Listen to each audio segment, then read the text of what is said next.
où règne la diversité, seuls les mots nous réunissent.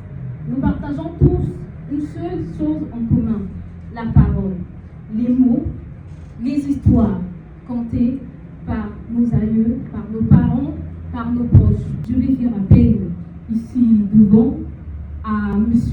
Jean-Stel Bazava pour nous présenter l'écrivain. La France a pu donner au monde Marcel Proust, Émile Zola, Albert Camus, Jean-Paul Sartre et même Simone de Beauvoir. Si les États-Unis ont pu donner au commun des mortels Philippe Raff, Mark Twain et même Jack London, eh bien sachez que le Congo lui également a refusé de s'asseoir au fond de la salle. Car au-delà de ses fils aux têtes bien faites, à l'instar de Jean Malonga, un malheureux finalement heureux est un message au-delà d'une œuvre narrative, un message très puissant que M. NNG envoie non seulement au Congo, mais à l'Afrique.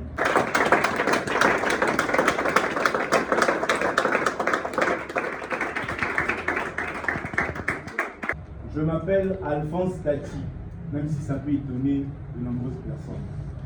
Je suis chef cuisinier et pâtissier. Mais avant d'en arriver là, j'ai été ce que l'on appelle un maudit de la vie. Ma vie n'a pas été simple dès ma naissance. Pour commencer, je n'ai pas connu ma mère biologique. Les hommes mariés aiment parfois batifoler. Et moi, je suis le fruit de l'une de ces escapades. Mon père biologique, lui, ne se contentait que d'envoyer de l'argent. Pourquoi il se contentait que d'envoyer de l'argent? Parce qu'il était un homme marié à la tête d'une famille de 3 enfants. Chacun a une histoire. J'ai beaucoup aimé quand il a dit que ses amis l'enviaient parce qu'il venait en voiture. Mais par contre, il enviait ses amis.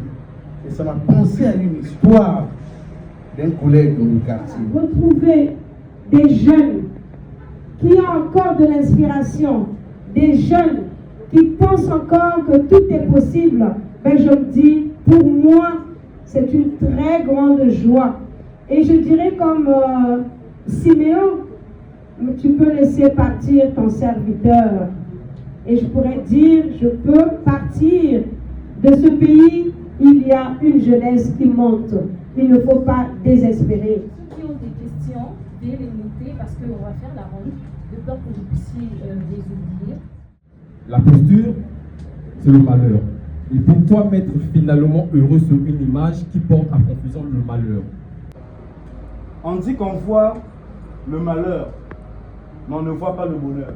Je ne suis pas un écrivain qui s'est rapproché d'une maison d'édition pour travailler sur mon œuvre. Je dépose ce livre. Qu'est-ce qu'on voit en premier? Un malheureux.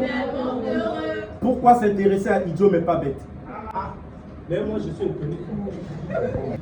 S'il y a des conseils à donner, je pense que la meilleure citation que vous pouvez retenir, même si elle n'est pas énoncée dans ce texte, les plus grandes guerres ou les plus grandes épreuves de la vie sont réservées aux plus grands guerriers.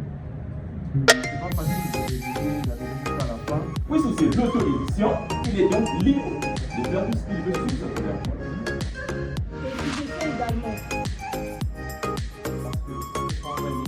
Avant ce courage de pouvoir présenter un tel travail dans un pays comme le confort de travail. On se bat pour pouvoir réussir. Maintenant que je vous ai tous salués, je peux vous dire ce que je veux vous faire. Ok, voilà. Merci d'être venu, soutenir Génial, on applaudit pour le public.